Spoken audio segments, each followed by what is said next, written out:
Eu recebo aluguéis todos os meses dos meus fundos imobiliários e eu vou te contar quais são os indicadores que eu particularmente levo em consideração na hora de investir e ainda te mostrar o quanto eu já recebi este ano de dividendos, por onde avaliar esses indicadores e no final iremos analisar um dos maiores fundos imobiliários da Bolsa de Valores na prática. Se você é um investidor mais moderado, ou seja, foca mais na renda fixa, mas já está começando a criar apetite pelo risco, os fundos imobiliários são um dos melhores investimentos para você começar a focar. E os motivos são bem simples. Os fundos imobiliários são quase uma renda fixa da renda variável, pois as oscilações de mercado não são extremamente acentuadas, como acontece se comparado lá com as ações da Bolsa de Valores. Os imóveis, eles distribuem os seus lucros em formato de dividendos todos os meses com seus acionistas. Os dividendos, eles são isentos do imposto de renda e ser sócio desses imóveis é muito simples e totalmente acessível, pois você faz tudo isso pelo celular e ainda consegue investir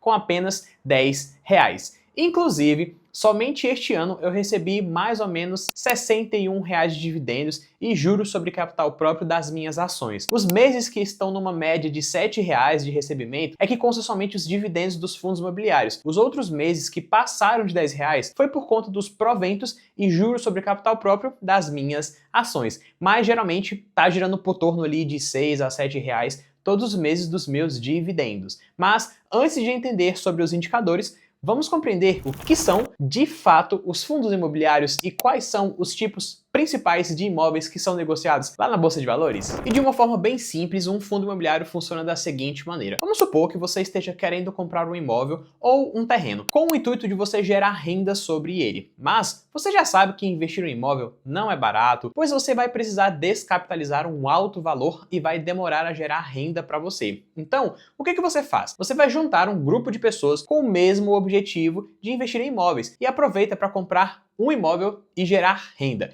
E agora, ao invés de somente você ser o dono do imóvel, você fraciona aquele imóvel com esse grupo, o que significa que cada uma dessas pessoas se tornará sócia daquele bem. E assim que esse imóvel for alugado, começará a gerar renda. E a renda que for gerar, você irá tirar a parte para cobrir os custos daquele imóvel e o lucro você irá distribuir para você e entre todos os acionistas. Então, quando um fundo do segmento imobiliário abre o capital na Bolsa de Valores, ele tem o objetivo de captar recursos com terceiros para investir em mais negócios e aumentar o patrimônio daquele fundo. E quanto mais dinheiro você investir naquele fundo, maior será os seus dividendos, ou seja, a sua participação nos lucros. E você precisa saber que não é qualquer valor que você irá comprar do fundo. Ele já tem um preço estabelecido que sofre suas variações diariamente, bem como já existem os dividendos pré-estabelecidos também. E conforme o fundo ele vai tendo melhores desempenhos, esses dividendos eles podem ser bem maiores. E isso tudo você vai entender melhor na hora de falar sobre os indicadores. E os fundos imobiliários, eles são divididos entre duas classes principais, que são os fundos de tijolos e os fundos de papéis. Os fundos de tijolos, eles são os que compram imóveis de verdade, como os prédios comerciais, os shoppings, hospitais e galpões logísticos. E eles ganham dinheiro com o aluguel desses lugares. Então, quanto maior for o imóvel e tiver mais inquilinos, maior será o faturamento do imóvel e, consequentemente, do fundo. Agora, os fundos de papel, eles funcionam um pouco diferente, pois ao invés de comprar imóveis físicos, eles compram dívidas ligadas ao setor imobiliário, como no caso são os títulos de crédito. É tipo emprestar dinheiro para quem vai construir um imóvel ou comprar e receber juros por isso. E agora que você já entendeu brevemente o que são os fundos imobiliários, pega o papel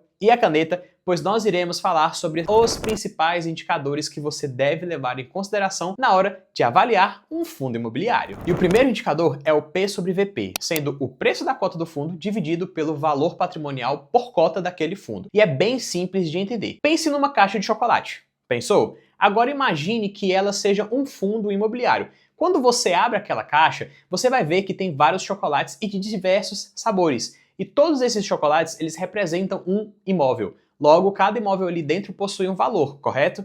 E quando você soma o valor de todos esses chocolates, você vai ter o valor daquela caixa de chocolate. E esse valor é o que nós chamamos de valor patrimonial, que se resume ao valor total dos imóveis, menos as suas dívidas e as suas obrigações. Agora, imagina que essa caixa de chocolate ela está à venda e o preço que as pessoas estão pagando por ela é o preço que ela está valendo no mercado. O valor patrimonial ele é considerado dividido pelo número de cotas daquele fundo. Então, se o valor patrimonial daquele fundo custa 10 milhões de reais e existem 20 mil cotas sendo negociadas no mercado, significa que o valor patrimonial por cota é de R$ 500.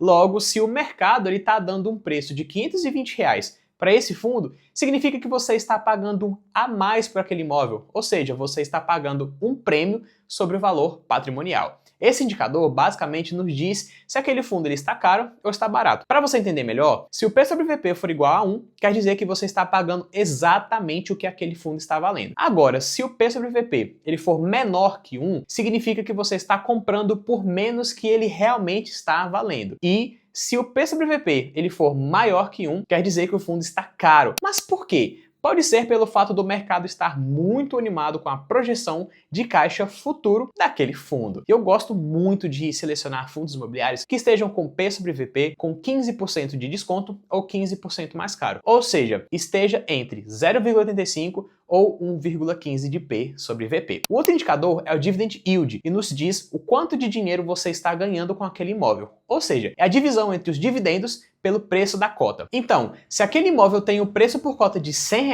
e distribuiu R$ 1 por cada cota, o meu Dividend Yield é de 1% ao mês e ao ano seria de 12% aproximadamente. Esse indicador nos diz o quanto de dinheiro estaremos ganhando por investir naquele imóvel e se vale a pena ou não. Eu costumo avaliar um Dividend Yield para fundos imobiliários que estejam entre 8 a 14, mais ou menos 15% ao ano. Ou seja, quanto maior for este indicador, maior serão os dividendos. Mas temos que tomar bastante cuidado, pois dependendo do cenário econômico que estivermos, aquele fundo pode pagar muito mais dividendo e ter um dividend yield altíssimo, mas depois pode cair muito. Por isso da importância de ler os relatórios gerenciais que os gestores do fundo nos disponibilizam todos os anos. E o terceiro indicador da nossa lista é a liquidez diária, sendo um dos indicadores mais importantes para se analisar. A liquidez basicamente se resume à facilidade de vender aquele imóvel e acessar o dinheiro rapidamente. Eu gosto de levar em consideração uma liquidez diária a partir de R$ 1 milhão, justamente por entender que está tendo muita procura e muitas negociações por aqueles imóveis. E aproveitando a oportunidade, a maior vantagem dos fundos imobiliários, se comparado com a venda de um imóvel físico, tipo uma casa ou um terreno, é que a liquidez é quase que imediata. Enquanto que uma casa ou um terreno podem levar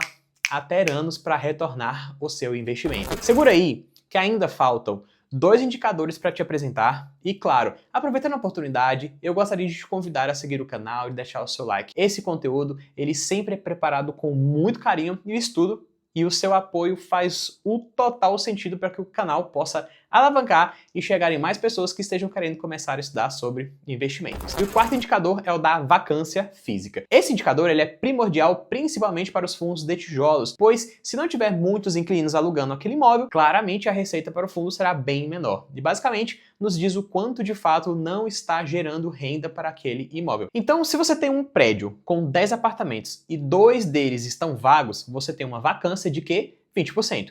E por que é tão importante esse indicador? Pois quanto maior for a vacância, menos dinheiro estará entrando para o fundo e, consequentemente, é uma reação em cadeia. O faturamento diminui e os lucros distribuídos podem ser também menores. Eu costumo considerar uma vacância física boa, de até 10% mais ou menos. Quanto menor for, ou seja, próximo de zero, melhor para o fundo e para os investidores. Geralmente, você só irá encontrar vacância nos fundos de tijolos. Quando você for analisar os fundos de papéis, não deve aparecer, até mesmo que são fundos que investem em créditos imobiliários e não necessariamente no imóvel em si. E o quinto e último indicador é a distribuição ou a diversificação imobiliária. Talvez esse seja um dos indicadores mais importantes dos que mencionamos anteriormente. Pois pense comigo, você prefere investir num fundo que tenha somente um único imóvel, ficando limitado a somente uma única renda, ou você prefere investir num fundo que tenha mais de 5 imóveis, por exemplo? Claramente, quanto maior for o número de imóveis no portfólio daquele fundo, melhores serão as oportunidades de geração de renda e acúmulo de caixa, e consequentemente da distribuição do lucro com os acionistas. Então, busque sempre escolher por fundos imobiliários, principalmente se tratando dos fundos de tijolos, que tenham no mínimo ali 4 a 5 imóveis no portfólio e que estejam bem diversificados em vários estados, justamente para você ficar tranquilo e não passar por muitas turbulências. E nunca se esqueça que esses indicadores jamais deverão ser analisados de maneira isolada. Todos devem ser avaliados em conjunto para ter uma visão mais ampla do investimento. E agora que você já sabe quais são os 5 indicadores mais importantes para avaliar um fundo imobiliário, iremos avaliar na prática o fundo XPML11, que pertence ao Fundos de Tijolos, mais precisamente no segmento de shopping. Olha só, eu costumo sempre usar 4 plataformas para avaliar os fundos imobiliários, sendo o Funds Explorer, o Status Invest, o Investidor 10 e o FIS.com.br. Eu sempre uso todos eles, pois alguns trazem informações melhores que os outros, mas o principal da minha análise é o Investidor 10 e é ele que nós vamos utilizar como exemplo agora. E hoje o XPML11 está custando por volta de R$ 101 e está com um deságio de 14%, ou seja, está com o P sobre VP de 0,86 e está dentro da nossa análise. É um fundo com uma liquidez diária gigantesca, sendo mais de 11 milhões e entrega um dividend yield de 10,94% ao ano. Isso nos diz que ele distribuiu 0,92 centavos de dividendos por cada cota. Possui uma vacância física de 4%, o que está dentro da nossa análise, e possui quase 600 mil números de cotista e um valor patrimonial de 6,6 bilhões de reais. Gente, esse fundo não é brincadeira. Olha só a potência que é esse fundo com um patrimônio desses. E lá embaixo vai mostrar a diversificação imobiliária e geográfica do XPML11. E conforme você consegue ver, o fundo ele possui mais de 27 imóveis em carteira e estão distribuídos em 8 estados, com a maior concentração imobiliária, claro, no estado de São Paulo. E isso aqui é muito importante, pois por mais que o fundo tenha mais de 5 imóveis, é interessante olhar se os imóveis estão pulverizados em mais estados, justamente para o fundo conseguir atacar outros estados e fortalecer mais ainda o seu próprio ecossistema. E para finalizar, nunca esqueça de olhar para os comunicados que os gestores deixam sobre o fundo lá no final da página. Nele, irá mostrar todos esses dados que analisamos, além de apresentar a visão crítica por trás do fundo, mostrando quais serão as próximas estratégias dos gestores e os motivos pelos quais o fundo não operou bem e quais serão as próximas tomadas de decisões para o desenvolvimento e crescimento do fundo, principalmente se ele operou muito ruim nos últimos tempos. E se você já investe ou está pensando em começar a investir nos fundos imobiliários, aproveite e deixe aqui nos comentários quais são os ativos que você tem em carteira ou quais são os que você está pensando em começar a investir. Vai ser muito legal saber quais fundos vocês estão pensando em analisar ou acreditando no potencial futuro crescimento dele. Olha só, muito obrigado por você ter assistido o vídeo até o final e não se esqueça de deixar o seu like e de se inscrever no canal para você acompanhar os próximos vídeos que estão por vir. Eu me chamo Guilherme Lisboa e eu te aguardo no próximo conteúdo.